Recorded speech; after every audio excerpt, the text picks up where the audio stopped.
everybody. My name is Daniel Glenn. This is Phillip Glenn, and obviously you're watching our YouTube channel, which is called PG Bass Fishing. We want to do this little video tonight to kind of explain who we are, introduce you to Phillip, and kind of get a background of why he does the bass fishing thing and his passion that drives him and his goals and aspirations eventually. So we want to thank you for watching our videos. We try hard to put out good content for y'all. We are doing several tournament trials here in Florida this year, so we'll be covering those as well on the channel. As anytime we can get out and do some fun fishing or some how-to videos, we'll do those as well. So please like and subscribe our videos. Tell everybody about them. The more the merrier. We appreciate all the comments and the likes that we've been receiving so far. The feedback's very positive, so we appreciate that. So we'll kind of get right into it. So obviously I'm your father. Very proud of you. You know, how did you get into bass fishing and everything like that? What started this whole thing? Well, when I was a kid, I used to go fishing with my grandpa, and I'd always enjoyed it. When I was in high school, I would say pretty much my freshman year, me and a group of my buddies they were always into fishing. I was too, and we would just go pond fishing, pond hopping, whatever you guys want to call it. And pond fishing is a lot different than what we do now, but we would just hop around and catch fish, and I always enjoyed catching fish. And I made a deal myself that I was going to just work my way up to get to the point that I'm at now, where I have a bass boat, and I'm fishing almost every weekend, sometimes at least 4 to 5 days a week. So I do know that for your 16th birthday / Christmas present, we got you a little plastic pond prowler. I think it was what, 12 foot, 14 foot, 10 foot, little plastic boat. Had a little trolling motor on, a battery.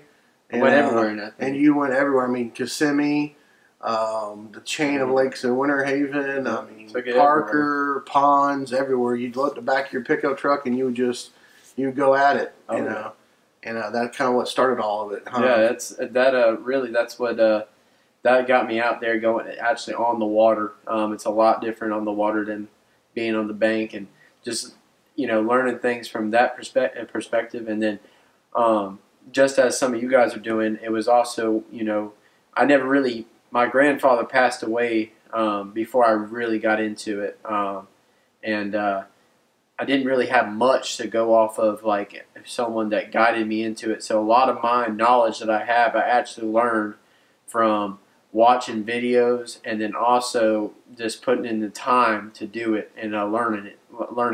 And that's half the battle, really. It's just putting in the effort, and going out there doing it, learning from your mistakes.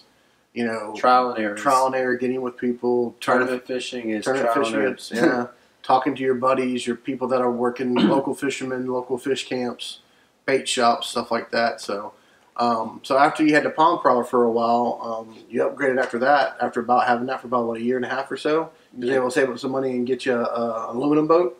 Before I had the aluminum boat, I had it was a 14.5 foot. It was a fiberglass, basically skiff John boat, tiller handle. Had a 25 horse Evinrude on it. It was a great little boat. It took me to that next step, because I could only fish on the pond prowler as long as the battery was. So I kind of got out and did a few open tournaments with that 25 horse Evinrude 14 foot boat. Kind of got me out. I was able to go to a little bit farther places, but I wasn't quite yet satisfied. So I went on from that, and I got into a 17 foot G3 aluminum boat. That boat really is what I really started. That's where I started getting into tournament fishing, because that boat had a 60 horse Mercury on it, and I had a trolling motor and everything, just like the other boats. But I really got into fishing the chain really hard. I got into fishing Kissimmee, got into fishing other local lakes, and started fishing the Thursday night tournaments here in Polk County. Fishing open tournaments when I could. I also fished a few smaller clubs, and that boat really was the key to me getting out there, because boats are not really, you don't have to have a $70,000 bass boat to be competitive, but when everybody else is going 50 to 40 miles an hour and you're going 10, it does help. And not even having a working live well in a boat or having a live well. So that boat really, I must have saved up. I think I paid $1,500 for that G3. I put a good amount of money in it to make it what I wanted. Slapped a few depth finders on it, and it was a fishing machine until I upgraded again. Yeah, and then from there you got the Astro, didn't you? Yep, I got a 2002 18-foot Astro Mercury 200 horse. We nicknamed it the Blastro because the boat was insanely fast. The boat was insane. It was very scary and dangerous. Yes. But it allowed you to get out to Okeechobee, where you was able to fish one of the tournaments down there with some pros and stuff, wasn't you? Yes. I got to fish the ABA championship down there, 2-day tournament. That boat took me. That boat really is what I kind of started reaching that peak. I was able to get out there and run efficiently, 20, 30 miles. Heck, I even in Okeechobee, I made a 50-mile run upriver to catch the fish I was on up there. That boat really is what did it for me. I spent good money on it, and I spent a good money equipping it with the right electronics and depth finder to be able to succeed in what I do. Boat was great to me. So speaking of electronics, what is your electronics of choice? Lowrance all the way. I used them for my personal job that I had. I've been really familiar with them. They have the patent on the side scan. There's nothing like it. Gotcha.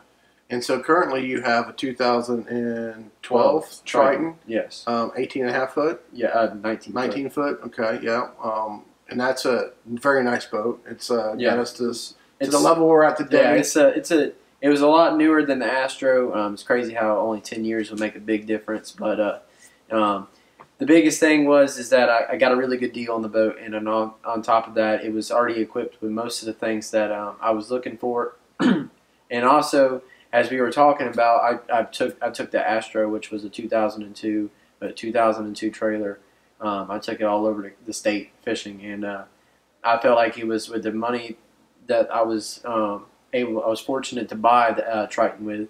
I was pretty confirmed that it was a smarter move, and it was more of a more safe bet, traveling as much as we do. Investment, yes, and motor had low hours, and boat was really. So 175 on it, correct? Yes, 175 Mercury.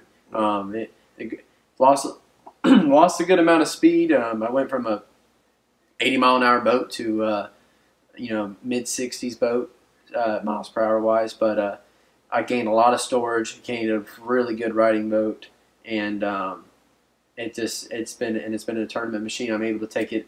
I feel safe, heading up to Lake Seminole or the Harris Chain, which is only an hour and a half away. I mean, it feels better. Yeah. Speaking of that, now that we got the equipment out of the way, obviously you fish with a lot of different partners and stuff like that. You have different partners in different things. I'm saying I'm your partner in the Florida Bass League, which is one of the tournament trails we're going to be fishing this year. Logan's one of your partners, and then you have several other friends that you fish with. What is your favorite? I mean, we all know, everybody knows you around here as the South Chain King, the king of South Chain, Winter Haven Lakes, what I'm saying?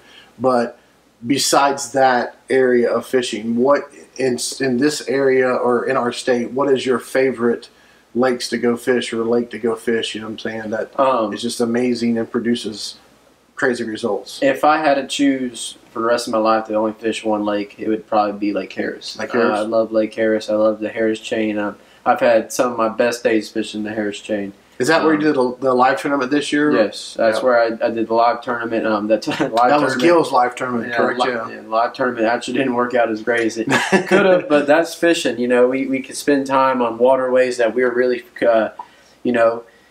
he made the comment about the South Chain King. I don't look at myself like that, but you get good at fishing and get good at lakes because you spend time on them, and that's the one thing about when you have a reputation for yourself in your mind to what you should bring to the table on a lake that you fish a lot, that's what really gets to you. And that's how it was for me on Harris that day. Is I spent quite a bit of time finding the fish I did. I had a 60 fish school right in front of me, and went out there and practiced the weekend before with a buddy of mine, and we caught over 40 fish and left them biting. Had 25 pounds in our best 5, and it was a numbers tournament. The Gills tournament was, so I knew if I just get out there and catch a bunch of 2-pounders, I was going to win. But day of the tournament came, we had totally different conditions. We had 20-mile-an-hour winds out of the northeast. It was raining that morning. Raining, and I found those fish in perfectly sunlight conditions with a 10-mile-an-hour wind. So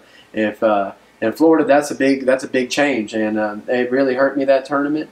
But that chain is it's I would probably say it's in the top 3 or 4 in the state for bass fishing. I mean, not just big fish, but numbers as well. I know that you know, fishing, it's like you talked about the Harris chain versus, like, say, the Channel Lakes in Winter Haven. It's kind of like your home court advantage. It's like your home field advantage. You know, yeah, whenever right in your backyard. You know what I'm saying? Yeah, obviously, it's, you know, it's like when those guys that you know, the guys that fish the FLW and like Scott Martin on Okeechobee. Yeah. Scott Martin. Scott Yeah. Martin's even.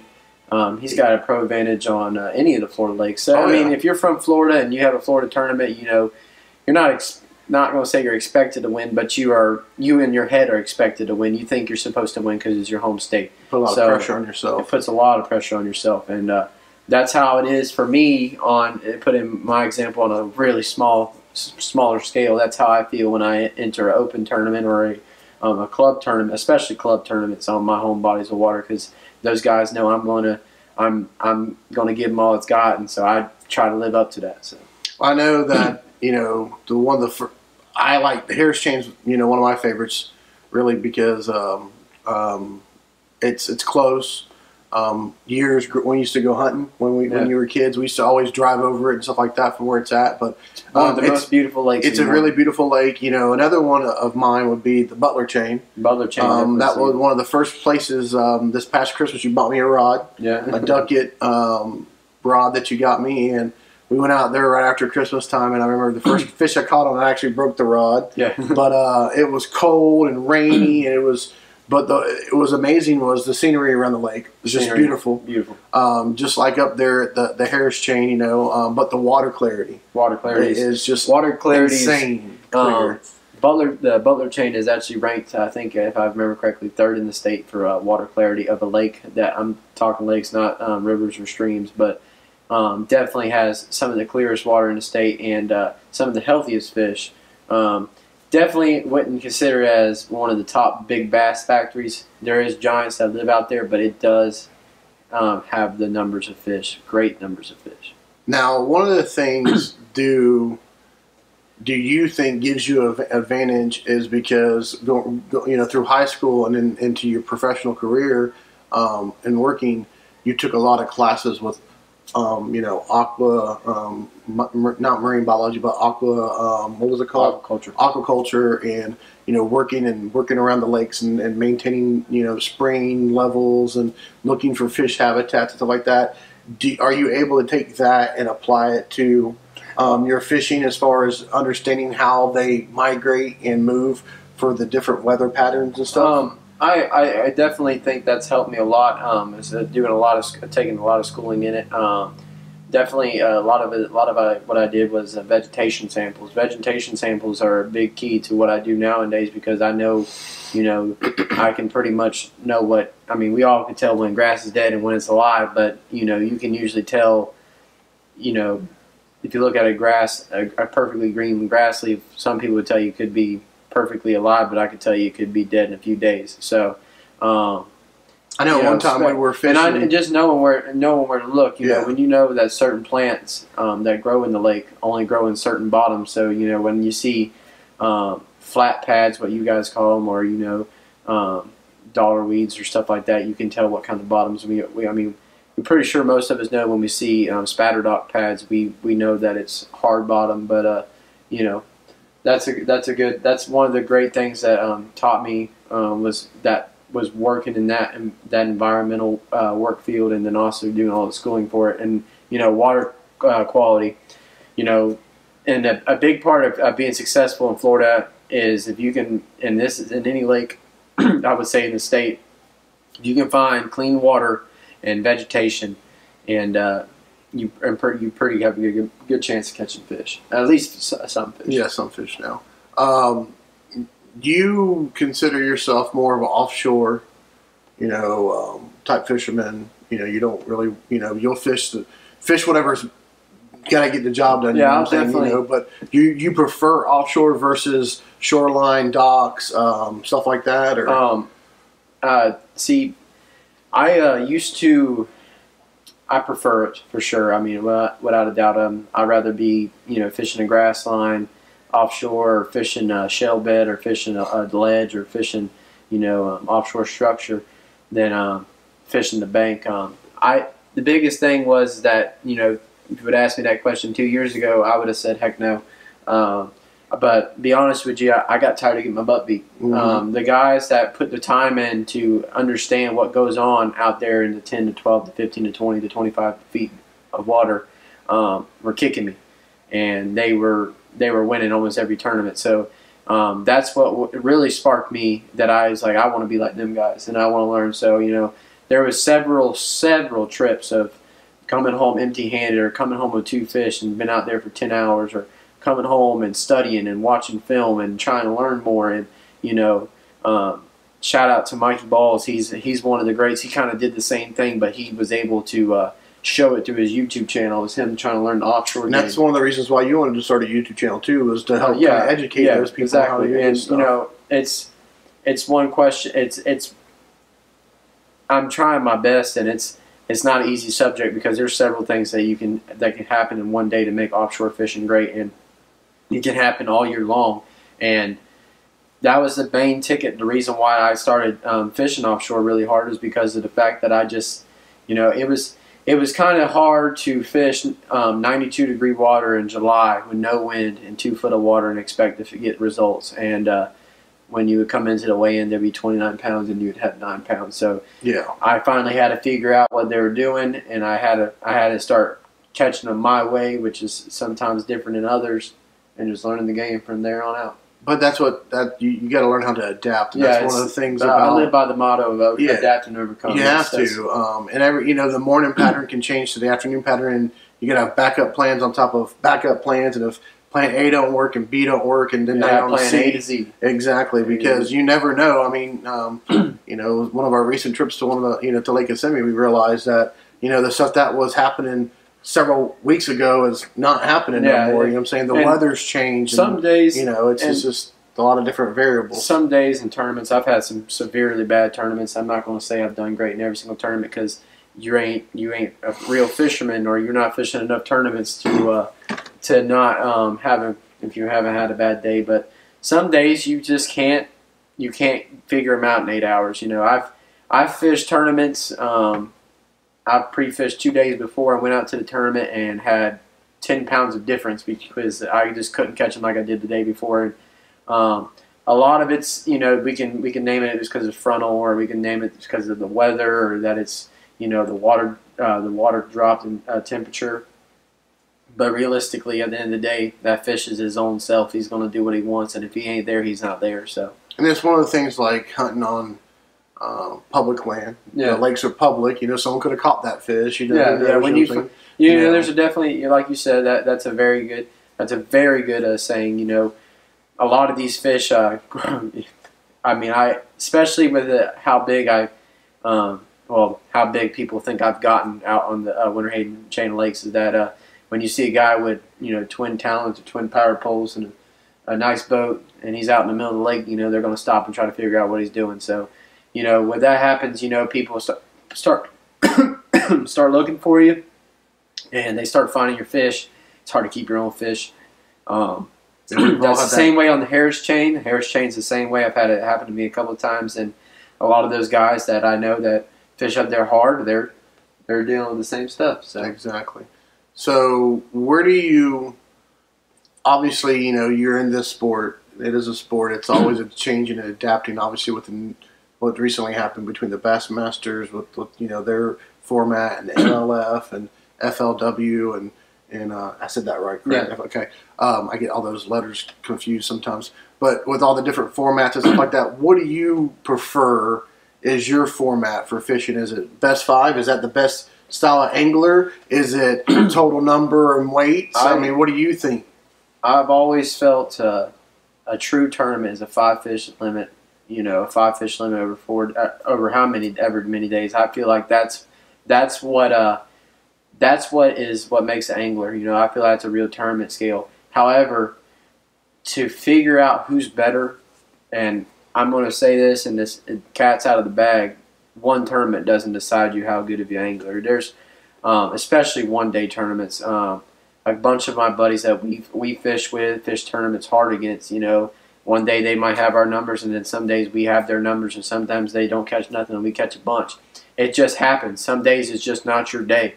Tom Brady has bad days as a quarterback, and all he's doing is throwing a football. So, that's the key. Sometimes it's just not your day. But I would say to figure out who's the better fisherman, the MLF is definitely the way to go. MLF is just it shows you who raw can catch the fish, who can stay on them and catch them. And you got to think about that format over that many days. It's just it's one thing to catch that many fish on 2 days, but 3 or 4 days it's a lot. Yeah, and a great example is Edwin Evers.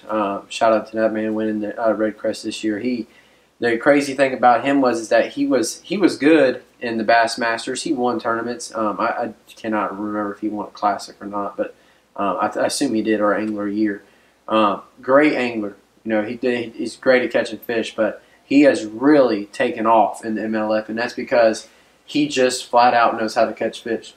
And I've always considered myself that same kind of way. I'm not the guy that's always going to bring in a 25-pound sack, but I'd hardly go home empty-handed. I'm gonna figure them out and catch them. That's right.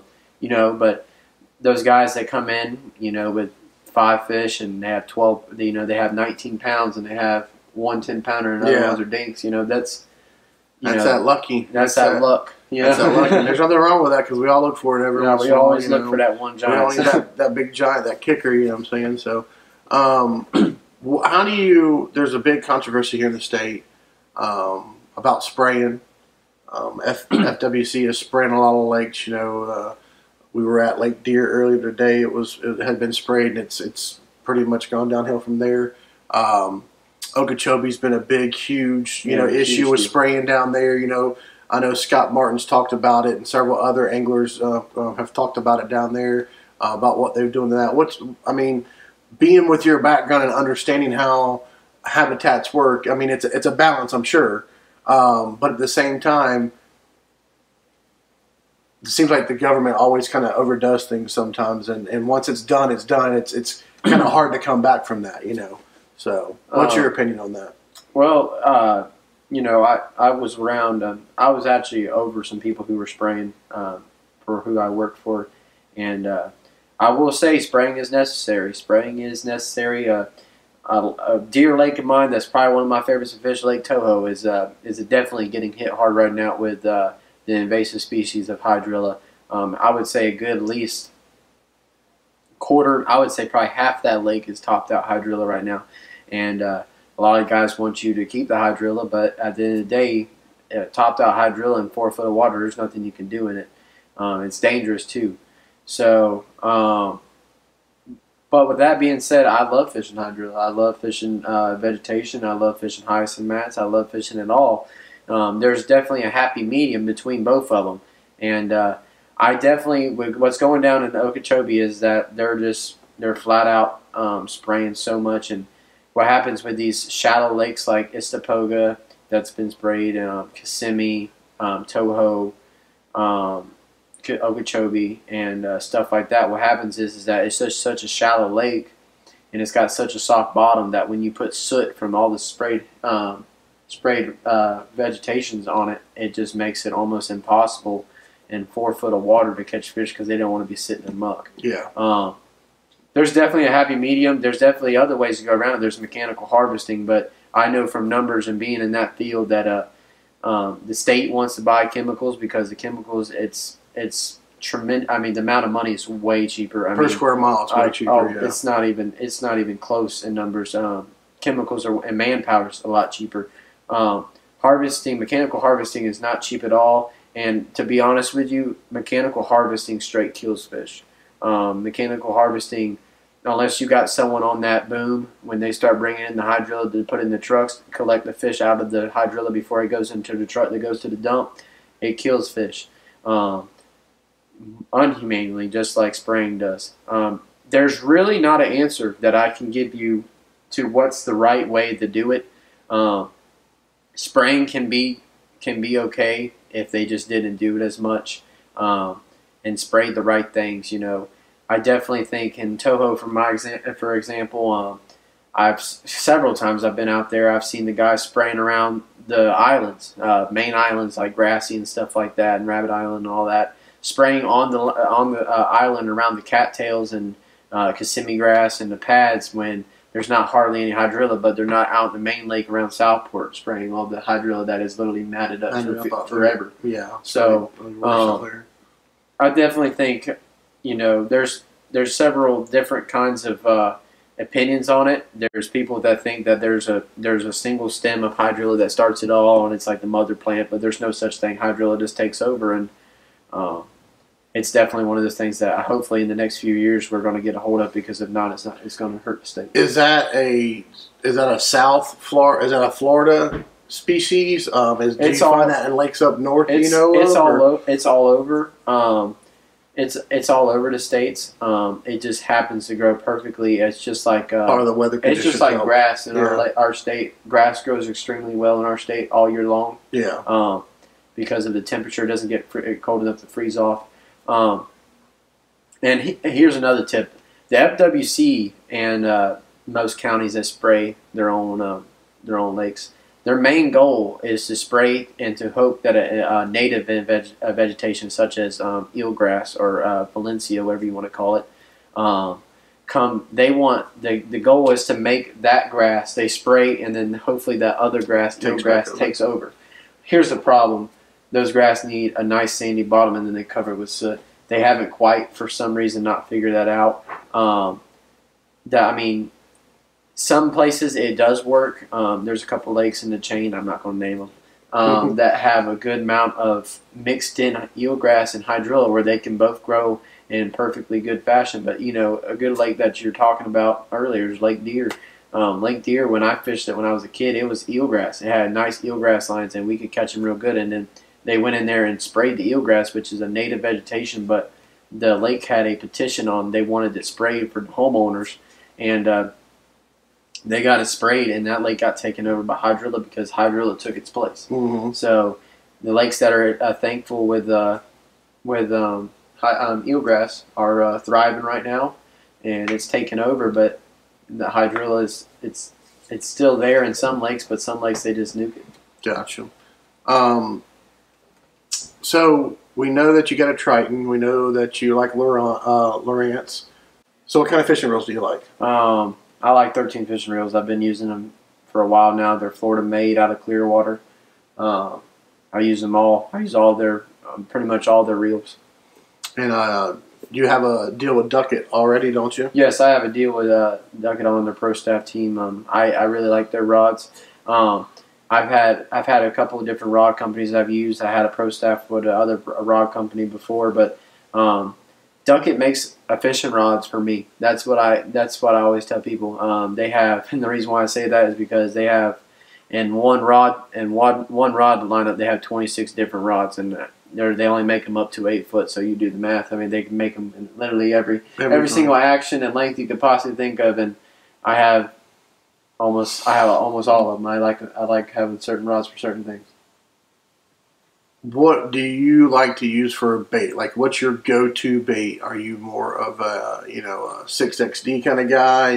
Are you just traditional worm? It definitely depends on what I'm doing and what I'm targeting. I would definitely say probably one of my, if we're talking like I've never been to the lake, what I'm going to probably do is I'll probably have one bait tied on, and that'd probably be a Rapala DT6.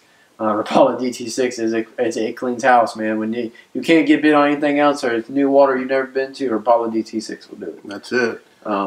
That's always a go-to. Definitely just, get out there in the grass or fish around the bank with a DT6. I know that a lot of times, in team tournament fishing, you between you and your partner, you tag team stuff. You know what I'm saying? One throws one thing, one throws another thing, trying to just conquer and cover as much water as you can to see what's biting, and then target that bait, target that area to go after. For sure, that's pretty much It's definitely what you want to do.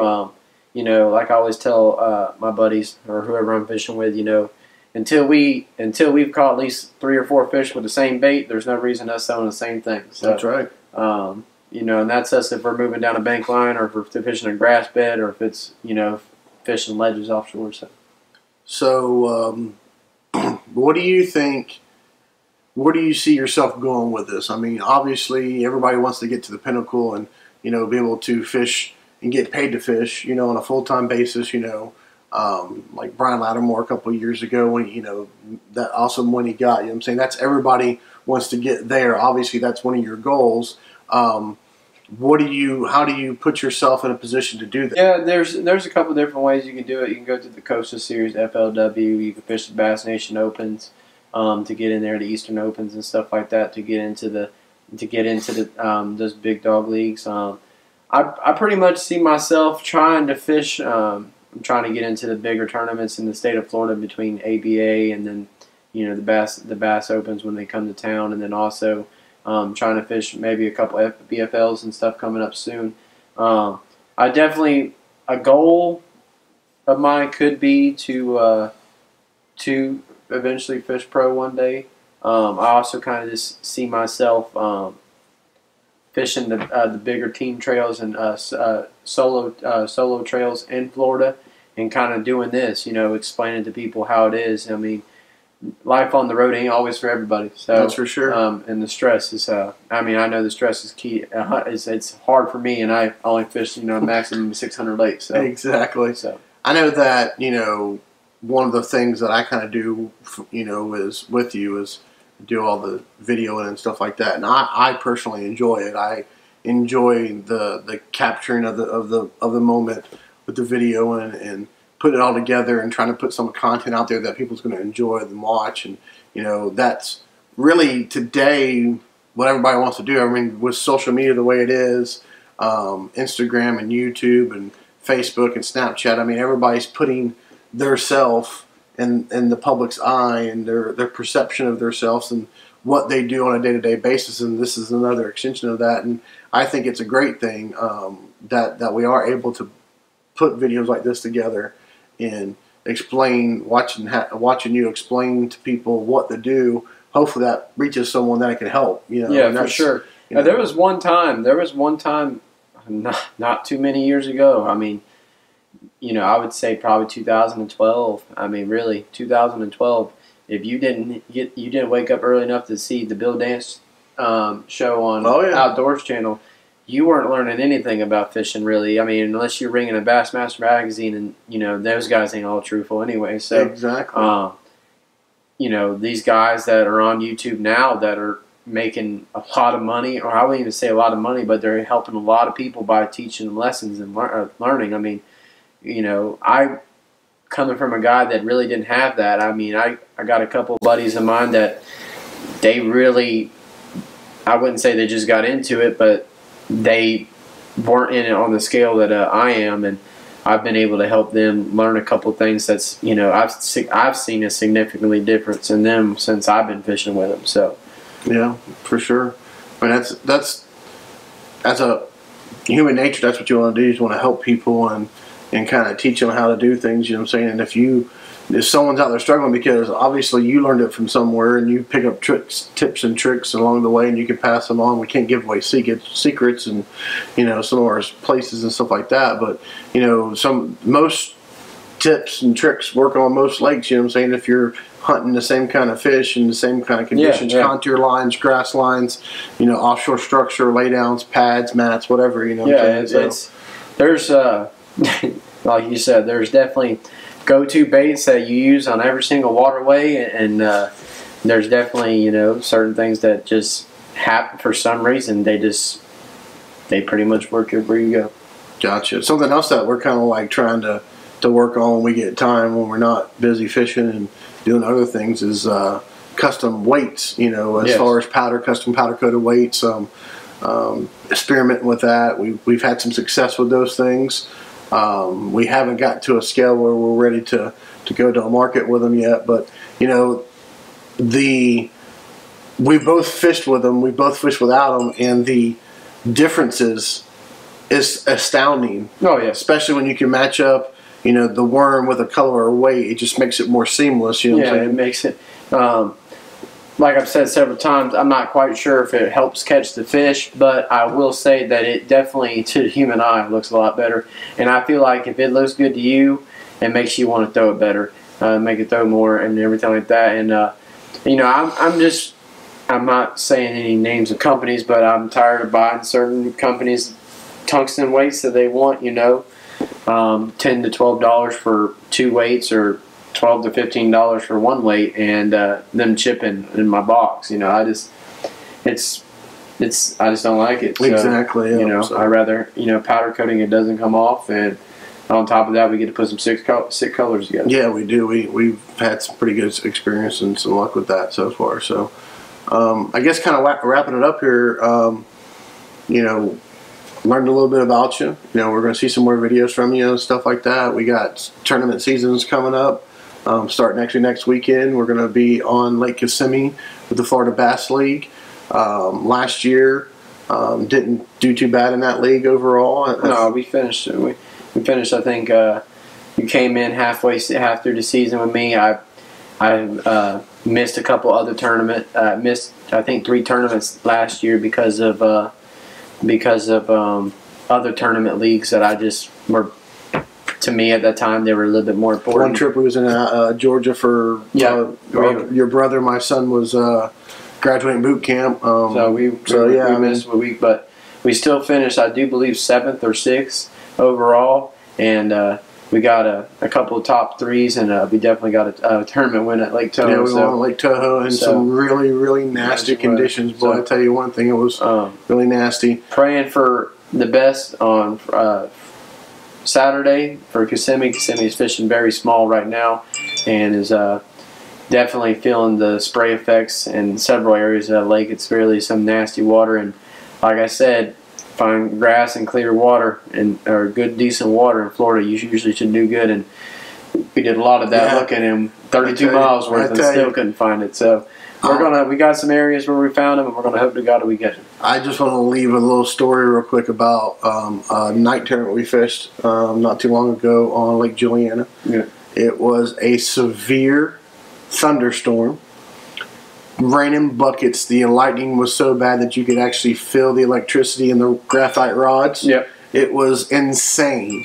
And the fact that we sat on some offshore structure, and with the wind blowing and the rain coming, water coming over the bow of the boat, we must have caught 25 fish in an hour and a half. It 25 to 30 fish. Insane. Bite was crazy. I think what's funny, the funniest about this situation is the tournament started, and I told him, I was like, we got 30 minutes to make something happen, and after that, we're just going to hold on tight. And he missed a big one. I missed what would have been a key fish, and we thought we were out of it, and then the bite shut down for 10 minutes, like 10 to 20 minutes. Like, it didn't feel like we were getting nothing. And then it starts pouring, and then 10 minutes later we catch one in the rain, and then we get hype, and then it seemed like it never stopped until it got dark. And that was the craziest thing about it, was that till this day, on that spot that we found, I mean, we can't catch them as good unless it's raining. If it's raining, I don't know quite what it is. That's one thing I've never understood. Yeah. Maybe one of y'all can tell me why. Yeah, leave a comment down below why you think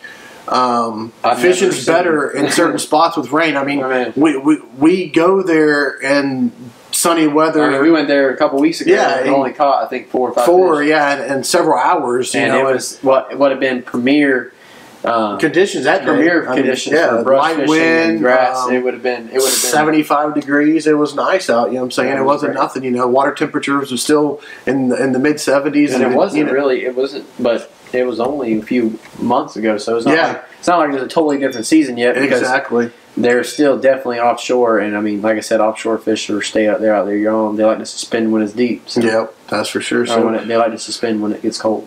We appreciate y'all watching. Please leave a comment below. If you think these are good ideas, or if you want to do a question and answer thing, or if you want to send us some questions, comment those below. And we'll try to get to you and respond back. If this is something that you'd like to see, maybe we can get a bunch of questions together. We can ask Phillip, and then we can put a video out for everybody. Like I said, we appreciate everybody's supporting us and watching us, and we ask that you share the videos, tell your friends and buddies about them, like and subscribe, and we appreciate it. Phillip, thank you very much. Yep, thank you. Thank you very much. Thank you guys for watching our videos, and we've been trying hard to keep making content for you guys. It's not the easiest getting out here, and I'll be honest with you. Like I said, I salute some of the guys that actually helped me learn stuff that are on YouTube right now, and I can only imagine at the rate that they're at now, where they're making videos daily. I can tell you guys that it's not easy work. Even though it sounds so simple, even we were just talking about it in the truck on the way home tonight. We fished just like every other weekend. With the grind never stops. No days off. We both. I even fished on Thanksgiving Day to find fish for a tournament this weekend. So always trying to search for content. Always trying to find fish. Try to find something that we can make a video on. So be grateful for the guys that are doing this stuff and helping you guys. Everybody, even if it's a simple Facebook ad that's on there about learning how to catch a fish a certain way. Support those guys. Because I'm telling you, even on the way home, like we were talking, it's just trying how we're going to plan this year. We're going to try to get as much on film of actually behind the scenes of the tournaments of what goes on, and just think about how we're going to manage to get that on film. How Scott Martin somehow on the FLW, in a $150,000 tournament, he does it. So we're trying to do it ourselves. Our budget's a little bit smaller. Yeah, budget's a little bit smaller, and we're trying to figure out how to do it. And he's doing it with no problem. So he inspires a lot of us. So we do appreciate it, and I love you, bud. Love you. All right, thank you, everybody. See you.